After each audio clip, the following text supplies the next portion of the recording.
Well, a few little problems with our sound clips, but not a big deal. Well, hello, everyone. My name's Rick Farron, and I'm glad you're with us here on a beautiful Sunday afternoon. And I'm looking out the studio window here. We got some white stuff on the ground they call snow, but it's about 35, 36 degrees. Beautiful day, and I hope everything's going well where you are as well. But anyways, I'm glad you're with us. We're going to talk about some of the things that are going on behind the curtains of the Watchtower, and I mean, let's get right to it. Let me open up my file here and see what's happening. We did talk about some things last night, and I'll just reiterate it once again. We want to wish all those people out there in California. It's terrible what's going on out there, folks. You've been watching the news, and we pray for these people that this is a hard thing for the people in California to go through, but they've gone through it so many times with these fires, and maybe some answers can come to the people in charge on what they're going to do to be able to stop these catastrophic events from happening. So we hope all can come to a better position out there. We pray for the people, and we pray, Father, that they can open the doors to you and you can give them hope. And we'll talk a little more about that as well. But I wanted to bring up one of the big stories too this week. You guys watch it. It's a YouTube. His name is Eric, and he has a YouTube channel, and he calls it Berean Pickets. It's a Christian channel on YouTube, and Eric does a fine job. He's an older man, but he does a really, really good job on his program exposing the Watchtower. But he brought up this week, and it got a lot of buzz all over the internet. He talked about something very suspicious is going on at the Watchtower headquarters, and basically with JW.org. He says that they're removing tons of older Watchtower magazines from their website. And he brought that up because he said, why would they be doing it, removing so many?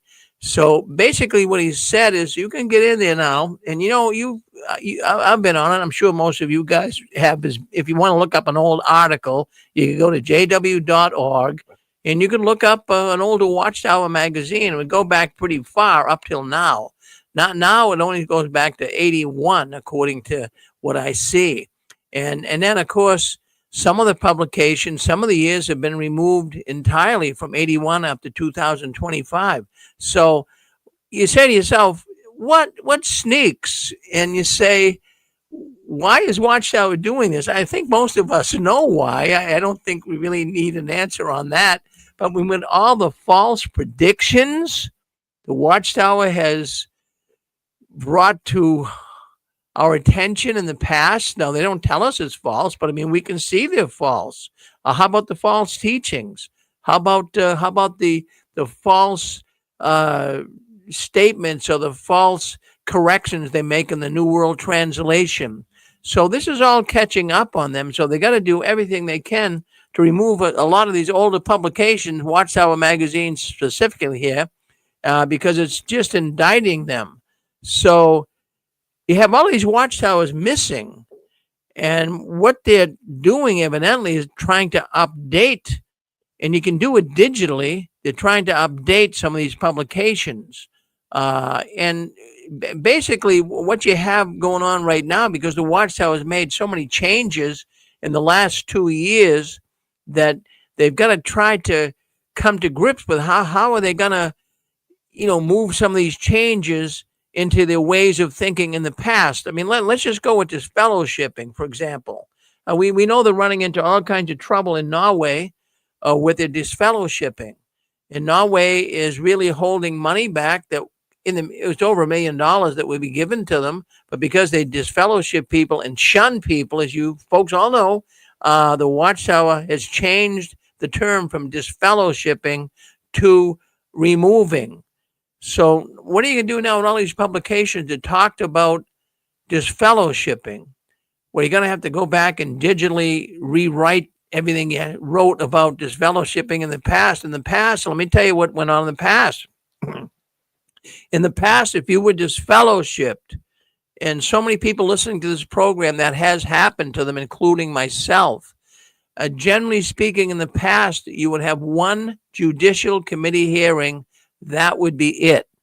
That was the case with me. That was the case with most Jehovah's Witnesses that I know. You'd have one judicial hearing, and they would decide in that hearing if you were guilty, if you are whatever you did, they would disfellowship you on the spot. That has now changed. The new way of teaching in the Watchtower is if a person is guilty of a sin, whether it be stealing, adultery, or whatever it would be, smoking perhaps, whatever it would be, they bring you into the judicial hearing, and they're not going to, for the most part, disfellowship you on the initial hearing. They're going to move it up to a second hearing where they'll hear you again. And then they'll even move it up to a third hearing where they will continue to hear your plight or your story. And what they're going to do is, rather than even disfellowship you, they're going to kind of give you a warning.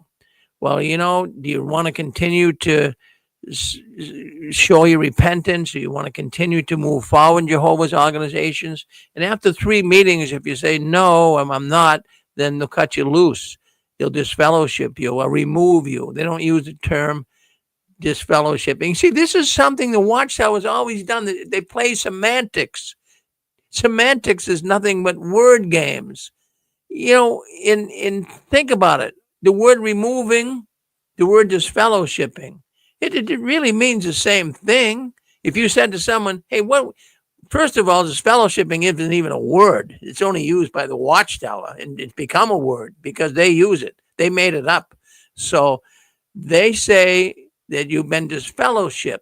In the witness world, if you went up to any Jehovah's Witness and said, hey, what does disfellowship mean? Well, you're removed from Jehovah's organization. So they're just going to use the word remove now. And I know why they did it. They did it because of Norway. Norway's on their case. They hate the fact that Jehovah's Witnesses disfellowship people, especially young people. The Jehovah's Witnesses disfellowship young people. Norway didn't like the idea that these young people become homeless. So the government is now coming down strong, not only in Norway, but in other countries as well. How about Denmark?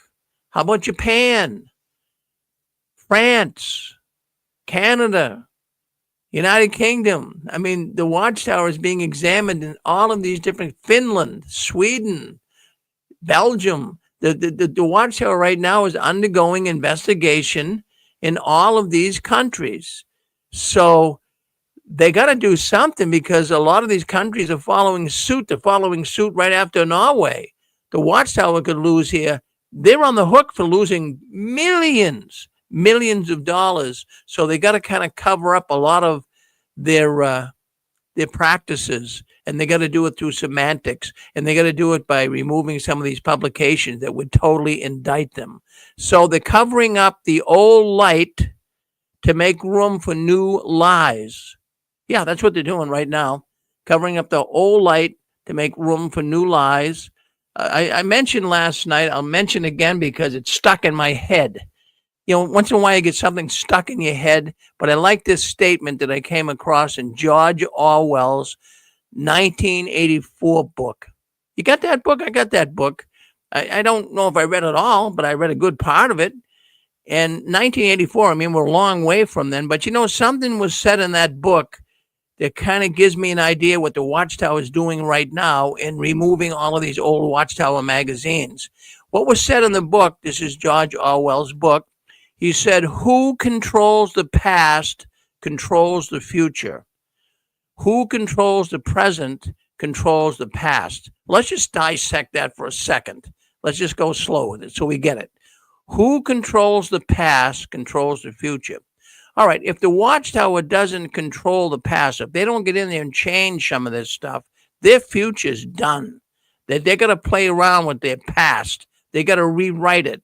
They got to put things in there or take things out that would be something that they could be proud of, something that could make their organization grow. But if they don't change the past right now, if they don't control their past, they're not going to control their future.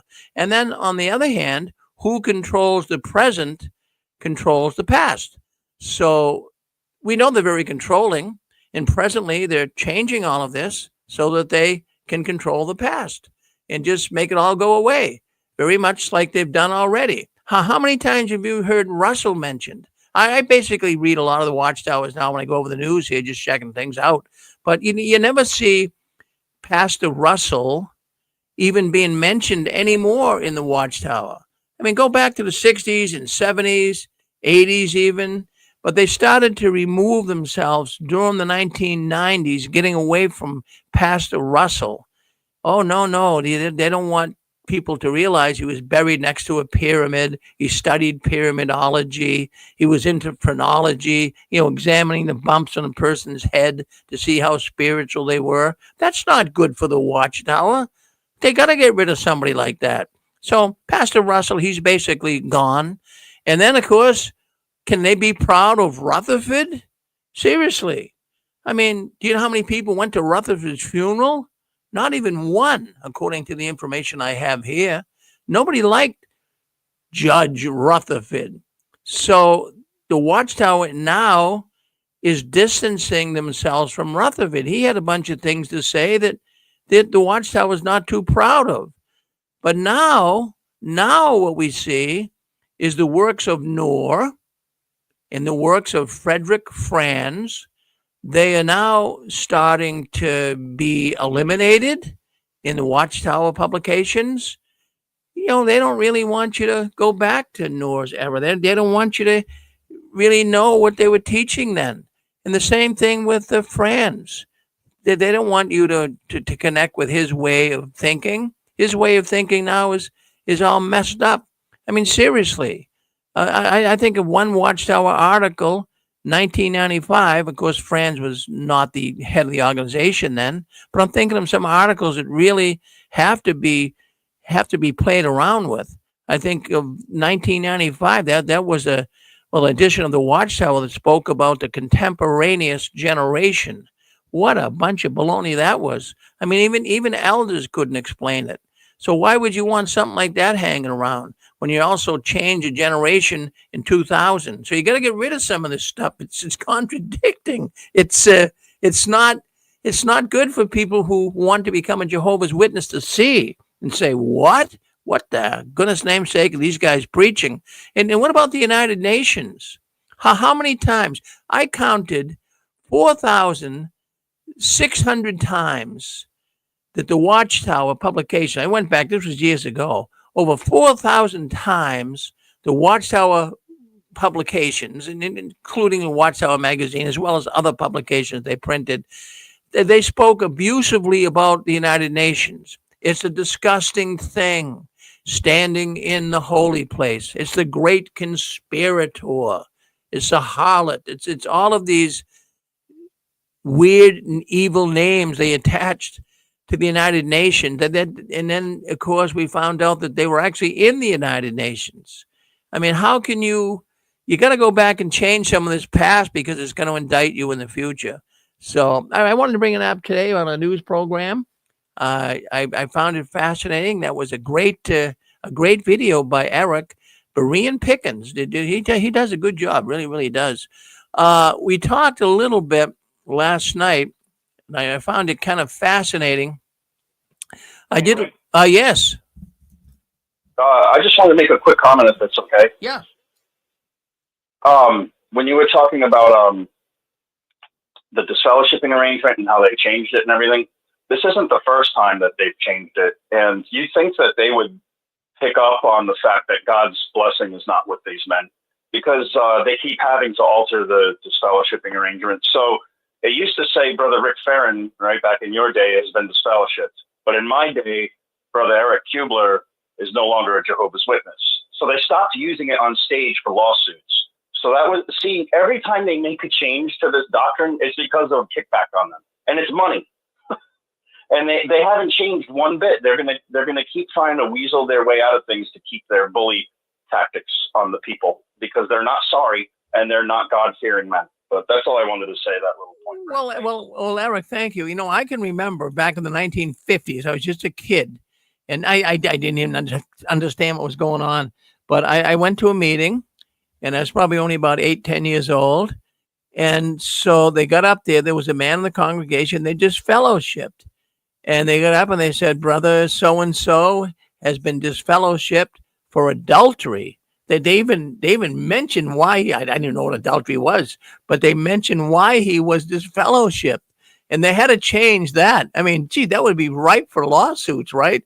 Brother Eric is disfellowshipped for fraudulent activity and also adultery. You can't say that, but they did it one time. Geez, well, how humiliating and insulting that would be. And then they changed it. They changed it to Brother Eric. No long. Well, they would say Brother Eric is not showing Christian conduct, or his conduct is unbecoming of a Christian. They'd say something along that line. And then they came up with Brother Farron is just disfellowship from the Christian congregation. And now, like they will say that, Eric no longer wants to be one of Jehovah's Witnesses. So they've played around with this. And but this really is a big change in how they treat disfellowship people. And I know when they first changed it, a lot of people didn't think there was much change, but there is. There really, really is. A disfellowship person now can go to the meeting and have people talk to them. You can imagine how wicked that would be, even for you, Eric, and your former wife, Desiree.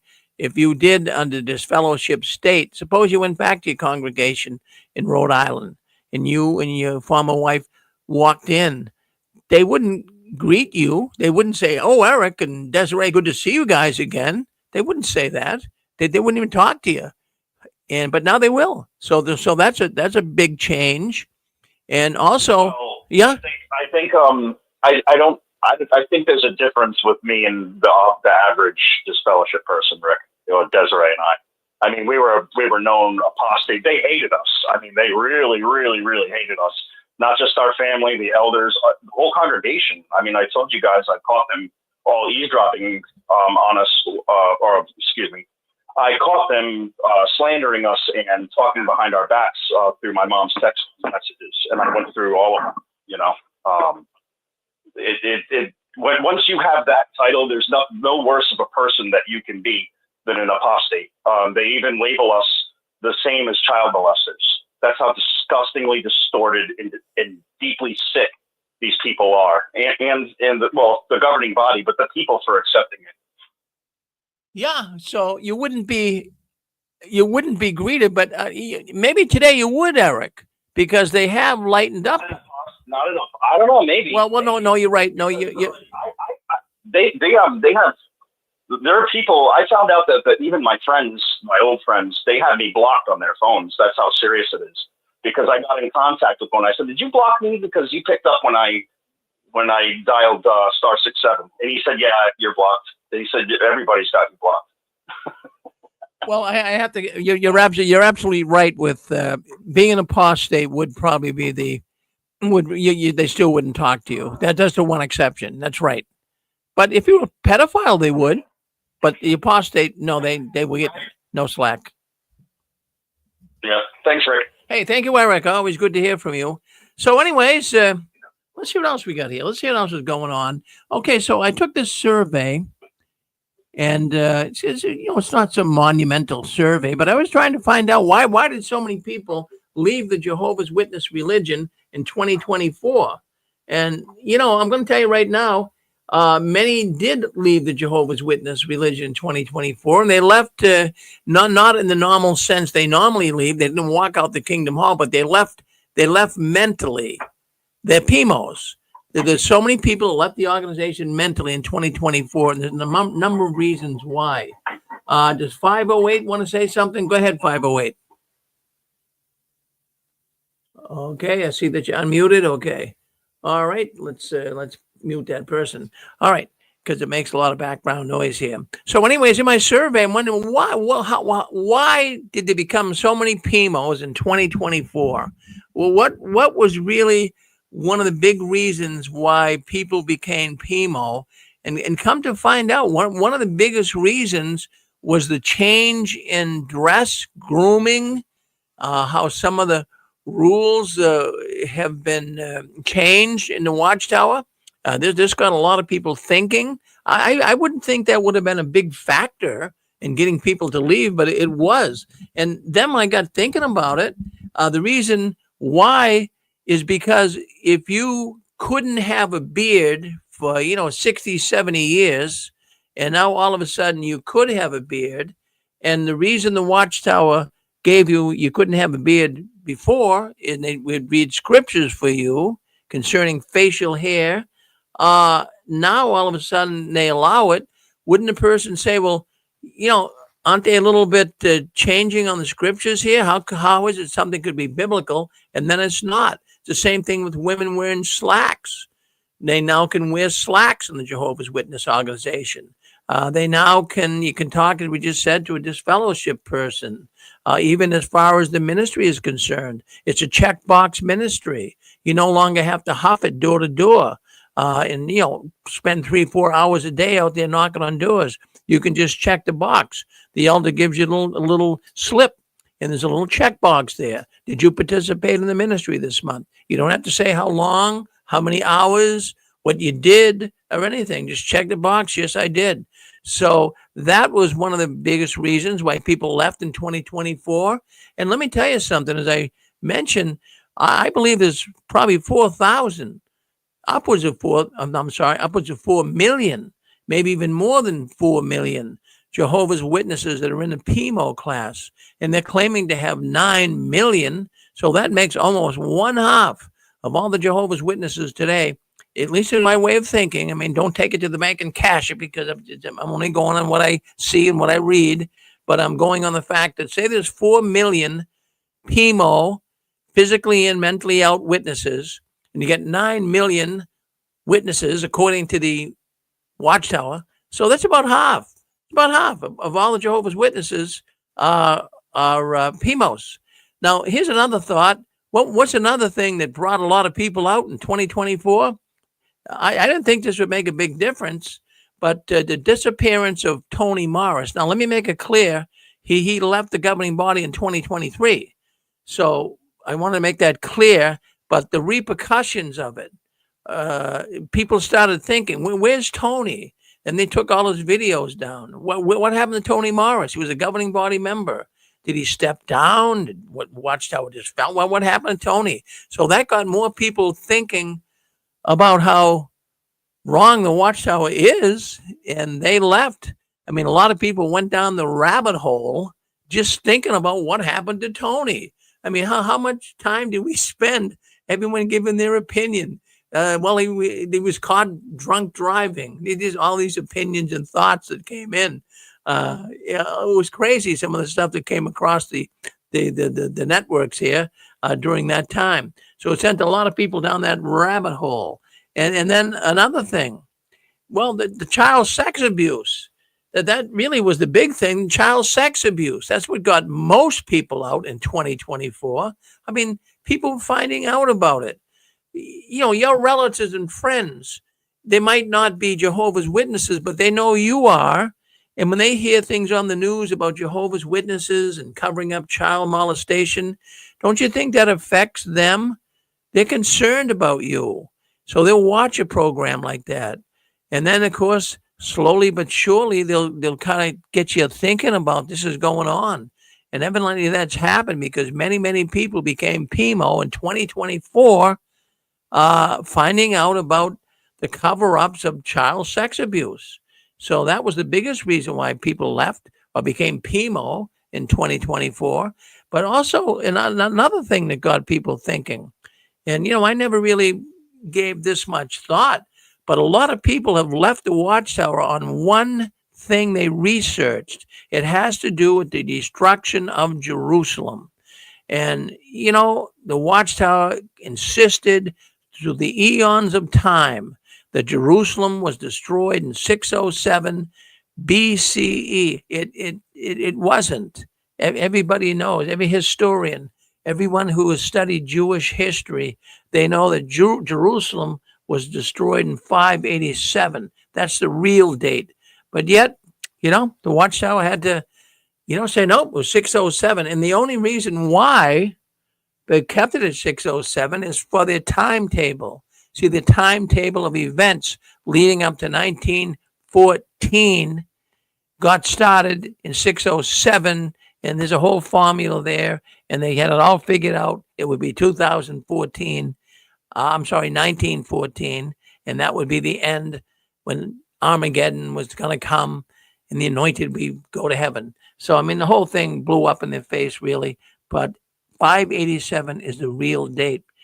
Then the other thing that we wanted to mention, in fact, I won't spend a lot of time on this. We spent a lot of time on it last night, but the California wildfires, and I don't want to keep beating the Watchtower here on the head, but they deserve to be beat on the head to some degree. I was noticing this week all of the ministries that were helping the people that are in that wildfire out there in California. And the witnesses really are not doing anything from what I can see, even up till today. If you go on jw.org, that they have an article, a magazine article about wildfires, about extreme weather, and how it's something that Jehovah's concerned about, and it's something that Jehovah would want to help the people who are in this bad state right now.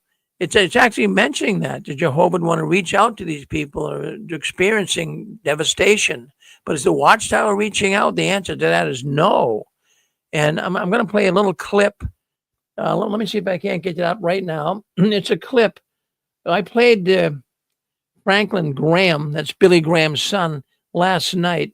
But here's another little clip. Well, it's a long clip. I'm not even going to go into it. I'll just, because we don't have the time. But it's a clip of, it was on the Christian Broadcasting Network, and it was a ministry in California, in Los Angeles, that's going in, giving out food, shelter. They're putting people up. These are so many churches. The Samaritan's Purse people, as I mentioned last night, Franklin Graham, how they're going in and helping all the people. But where is the Watchtower? Where is the Watchtower? They're not to be seen. They talk a good game on how they're the only loving organization on the planet. They're the only ones that really show love. But are they showing love? Why couldn't the Watchtower go out to that fire area and set up camp, send some big jw.org trucks up there with big lettering on the side? The world could see them. Wow, look at the Jehovah's Witnesses. Boy, they're really helping. What PR with all of the bad press the Jehovah's Witnesses are getting lately? Wouldn't that really give them good PR? All the churches, the Catholic Church, all the Protestant churches, that they're all doing what they can to help the people. So this is really why I have to tell you, Jehovah's Witnesses, their reputation is on the ground floor. Yeah, the Jehovah's Witness reputation is on the ground floor. And, we apostates, so to speak, we got to keep it there. We got to really keep their reputation on the ground floor. But we're really not the ones that are doing it. They're doing it themselves by not doing stuff like that. They're a very inhumane group. They're destructive, and they are really getting a reputation here. The world is finding out exactly who Jehovah's Witnesses are. Now, I've told you a million times on this program that since I've been doing it here for 20 years, we never got any points on the board. We never did. We rant and rave about the Watchtower, how bad they are, and all of the things that they have been involved in to cause so much damage and destruction. But now we're realizing that countries are picking on them as well. It's not just us. So the whole world is waking up to the atrocities that you find in the Watchtower organization. And then you get these YouTube videos. You guys watch YouTube, right? I mean, you can see everybody on there. I'm on YouTube right now, but you can see all of these great people, these activists that get out, they make beautiful videos. They explain to you what's going on. And don't we all love the stories that people tell of being involved in the Watchtower? Now, some of these stories are real horror stories. Let me tell you, you can't believe some of the things people say. Don't you think people are listening to this? Don't you think even people who are not Jehovah's Witnesses, are listening to some of these YouTubes about how bad it is in the Jehovah's Witness organization, and they're listening to these horror stories, and they're getting their opinion. So in the court of public opinion, the Jehovah's Witness organization, it's hit the ground floor. I don't know how much lower it can go. Their reputation is getting really bad. And the impact is being seen on the witness world. You can see it. That's why they're changing things. Why do you think they're changing so much stuff? They're changing it because they're trying to make it easier in some respects. Why do you think they're letting people wear beards? Well, today beards are in style. Men love to have beards. Most men are you walking around today? It seems like most men have a beard. So the Watchtower is trying to pander to them. The same thing with women. How can you send women out in the ministry when it's freezing cold with just a dress on? I mean, every woman would complain about that. Now they can wear slacks. There's no reason why they can't wear slacks at the meeting either. So now they can. So all of these changes are to accommodate or to pander, that is cozy up to get more people to become Jehovah's Witnesses. Who would want to join the Jehovah's Witnesses knowing all of the stupid stuff that you had to do in the past? That's why they're lessening it. They're lightening up on it. So, I'll tell you what, and there's an old saying, we know it too. It's a million times easier to destroy a reputation than to build it up. It's an old saying. You've heard it a number of times. If you go out and you tell people about a good business, suppose you went to a good business, it was a good restaurant, and you go out and you tell people about it, well, yeah, a few people will respond. But if you told them how bad it was, more people would reject it.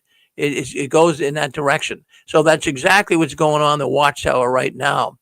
Their reputation is being tarnished. People are talking about it. Friends, I'm not trying to make this up. Look at all of the documentaries that have been made. Look at the podcasts.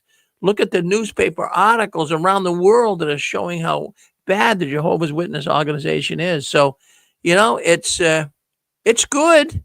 Now, we don't wish anybody harm, but the Watchtower organization has got to go. People are getting educated. The governing body, they're getting what they deserve. They really are. And I'll tell you, that's even another mistake the Watchtower made in the last few years. In the last 10 years of having these JW broadcasts, and people now can see the governing body up front and close. And now they're saying, these are the spiritual brothers? These men are the one that is controlling my life? Really, they're looking at them. They don't even look normal. And yet these are the ones that are controlling my whole world? That was a mistake. I think the governing body should have stayed behind the screen, so to speak. It would have been better on just speaking on the radio without seeing them, because I think that's really destroying the organization. People are not impressed. Well, we got a couple minutes left. Anyone want to speak up? You want to say something before we go to our Christian Court program? Any thoughts at all? Yeah, go ahead. Rick? Let's go. We got 4 or 5, so let's go to, I think, the lady first. Yep. Yeah, hi, Rick. It's Constance. I wanted to say hello to you and everybody today. Just a couple thoughts I just wanted to say. In reference, I'm thrilled to know that there's so many PMOs that have really woken up in the year 2024. Just 2 thoughts I'd like to share. With regards to Tony Morris, he was disfellowshipped. It's like you say, they changed the semantics, and it's basically he's removed. Well, back in the day, the term was disfellowship. It's the same thing. And what's interesting about it, Rick, is, Watchtower kept it so quiet, and everybody, meaning the JWs that were in, that everybody wanted to know what happened to Tony. Why is he removed? What's the scoop on him? And Watchtower just totally kept their lips zipped. And because they didn't say anything, and of course, no accountability, it just made people furious about it. So that really bit Watchtower in the behind on that. So that was number one. The other thought I wanted to say, Rick, in California, it's devastating. I haven't kept up the news the last couple of days, but I'm sure those fires are still roaring. And the homeowners in Pacific Palisades, they said, and that's right, oceanfront territory right there. They said 70% of the people had no insurance. And like I said last night, State Farm, Allstate, and Farmers Insurance, because of all the fires in California, they were withdrawing from California. They were losing billions and billions of dollars. Now these fires down in Southern Cal they're estimated, last I knew, was 50 billion, be like Barbara. So the point I wanted to make in terms of that, and Watchtower, where's Watchtower, trying to help people? There's a lot of witnesses down there. There's a lot of congregations down there. The Jackson family are down there. I mean, there's a lot of wealthy people down there. Whether they're, wealthy witnesses or not, there's a lot of JWs down there in Southern Cal. Rick, this is the point I was going to say. The story that my husband and I did last night on Stephen Lett, I don't know what he's worth, but I'm telling you, he's not living paycheck to paycheck or scraping the barrel wondering, how he's going to pay his next PG&E bill, because being a governing body member, he's got all his expenses paid. Why doesn't he and some of these other GBs come forward and donate millions to the people down there to help out? They certainly have the resources. The organization is worth $10 billion. I mean, even if they banked that money and then lived off the interest, they would still be fine for the organization. But no, they're very selfish and they're very greedy. And I think it's really waking a lot of people up, Rick, and I'm so thrilled to know that, because Watchtower is just using and abusing people spiritually and using and abusing people financially. And so I'm thrilled that people are waking up and leaving this evil cult. So thank you, Rick. Well, good. I'm always good to hear from you, Constance. Thank you. Good comment. Thank you. Thank you. Someone else have another thought? You got a few minutes here? Go ahead. Someone else had another thought? Well, anyways, no, she's right. Constance is right with that. It would be such a good PR thing. And they don't even have to give millions. If they just showed up with their truck, had the witnesses donate food and clothing and Pampers and all of that stuff that you need, just showing up with a couple of Watchtower trucks could really give the PR a real boost to the Watchtower. But, many ways, you would think they would do it. You really do. They're trying to get new recruits. They're trying to bring more people in. What a great way to get people. Wow, what a great organization. But they're not going to do it. Don't hold your breath. Well, anyways, I want to thank you all for coming into JW World News Sunday edition. I want you guys to keep standing tall. I don't want you to ever give up. Keep waving that flag of victory, so to speak. And we're going to the Christian court. Now, don't everybody leave. Don't everybody leave. I mean, if you were Jehovah's Witness, you must have had some feelings about Christianity or about God. So Sunday, we talk about scripture, we talk about theology. But in the Christian court, it's kind of a unique program. It deals with peculiar questions. When we were Jehovah's Witnesses, we all had questions. And we can even question the Watchtower, but don't question their answers. But in the world of Christianity, there are peculiar questions that Christians ask, and they would like to get an answer. Sometimes the answer can be different answers from different ones. And what we do in the court is we have these peculiar questions. Now, one question that's going to come up in the court today, there is a verse in the Bible that speaks very negatively about cologne and perfume. So there's many Christians today, whether they knew it or not, I'm going to tell you, there's many Christians today that don't wear cologne or perfume. They feel it's not a good Christian thing to do. Now, I'm not trying to be legalistic here, but our scholars are going to show us, is it proper for a Christian to wear perfume and cologne? I think you'll find it fascinating. Hey, stay with us. Don't leave us. Stay on this YouTube channel. The Christian Court is coming up next, and then Jay Hess comes up after that. If you got Bible questions you want answered, Jay's the guy. He can help you. One time he was associated with the Watchtower Bible and Track Writing Department. So anyways, let's end it here. Thank you for coming in. And may I say, the last one leaving the Watchtower please turn off the new light.